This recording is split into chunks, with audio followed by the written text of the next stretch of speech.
Hey, everyone. It is 9 o'clock at night and I'm awake, which never happens. And I am going to be going live throughout the rest of October at this time at 7:30 a.m. and 9 o'clock p.m. So you can Eastern time. So you can catch me here and we'll be talking about topics like how to build a team, how to build trust, how to learn from horses, anything you want to know. We're going to be doing some AMAs. So making sure that you tune in for that. And tonight I was just having a really great conversation about how it's not the person that you don't hire that will ruin your business. It's the person that you don't fire. And that's such a great topic when you're talking about building a team and what it takes and why it takes so long to get out, what happened to get you in, and all of the things and stuff that go along with this. Now, interestingly enough, the more I dive into working with corporations and businesses and team building and cultural development and all of those kinds of things, the more I realize that it's all the same stuff, ladies and gents. It's all the same stuff.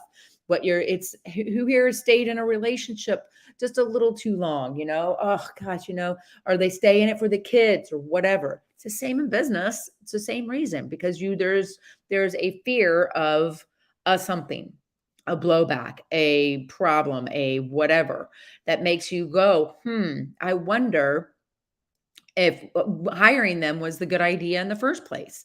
Then you go, okay, no, that was a dumb, stupid idea. We need now to get rid of this toad. So how do we get rid of them? Well, in the corporate world, as I have learned working with more and more corporate clients, there's quite the process. You can't just say, hey, you know what, this has been great, but so long. Unless you have an incredible culture of when ask people, of people hard in, easy out.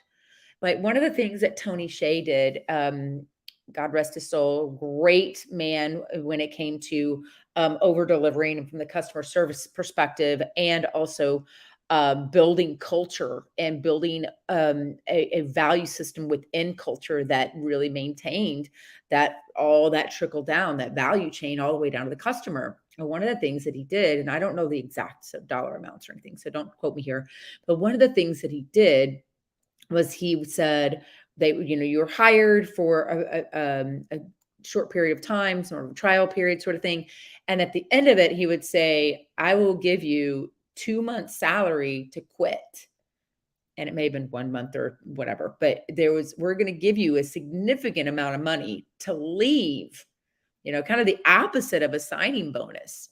And I was like, man, that's kind of expensive, to say, I'm going to pay you to get out of here. Well, first off, it's quite the rigorous process to even get to that point. So they're not just like bringing anybody off the street and to say, hey, let's, 30-day trial, and then we're going to give you 2 months salary. It doesn't work like that. So if you think like, oh man, that would be a lot, maybe consider your hiring practices. Maybe consider your onboarding process. Maybe consider your training.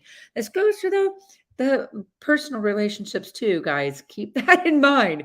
Like, what's your criteria for dating? What are you looking for? What are your standards? Is he at least 6 foot tall? Whatever it is. Is she blonde hair or whatever? Doesn't matter. But it goes that way for business for sure. And if you can go, okay, I want to make sure that you are so committed to being here that we're going to pay you 2 months salary to leave. And can you imagine what kind of quality person would say, nope, you can keep that money? Because they could take 2 months salary, especially in the upper middle management and executive positions. That's not a small chunk of change. And then go right down the road with their skill set and get hired by somebody else and, have a little cash in hand and in the meantime. But those that said, no, thanks, I want to work here for you, those are the ones that he wanted. And what kind of culture do you think he created? People that were believed in the mission, were there for something more than money, were there for something that was more beneficial to them and like creating a better work environment. And that's when you say, when you look at the same kind of situations in our personal relationships. I mean, I stayed in my marriage way too long. It took a really hard bitch slap from the universe for me to get out of that situation, like literally being homeless. literally living with my personal assistant and waiting tables at 40. It was not fun. Not fun. So don't wait. Don't wait. And this, and you could replace, it's not the person that you don't fire. You can replace it with, it's not the limiting belief I don't fire. It's not the, it's the bad apples, right? It's making sure that you are clearing those bad apples and those bad belief systems, the BS, right? Bad belief systems and the bad people. I don't say bad people, but people with bad apple ideas or bad apple belief systems of their own gots to go, man. And whether you're firing them out of your personal life or you're firing them out of your professional life, you have to take the lead and do less.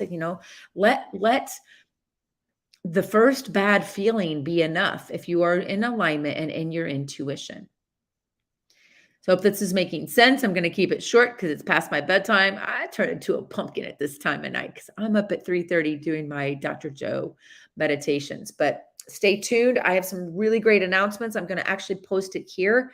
We're going to be opening up registration for my Leadership Mastery Mastermind coming up on October 23rd.